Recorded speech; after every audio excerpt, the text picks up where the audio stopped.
Hey everyone. If you want to learn how to use the pen tool in Inkscape in 2026, this is the full beginner guide. I'll show you step by step how to draw smooth lines, curves, and professional vector shapes. First, open Inkscape and select the Bezier or pen tool from the left toolbar. This is the main tool used for custom drawing. Next, click on the canvas to create anchor points.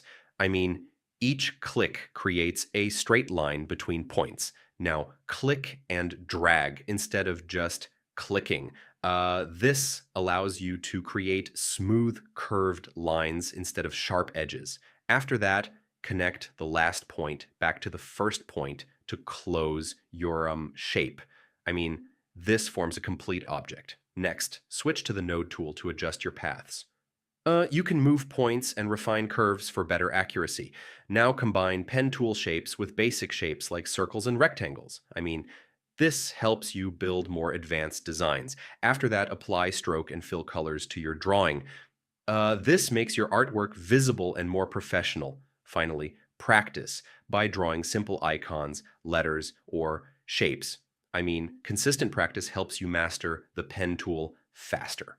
So yeah, that's how you use the pen tool in Inkscape in 2026. Follow each step carefully, and you'll be able to create clean vector drawings like a pro.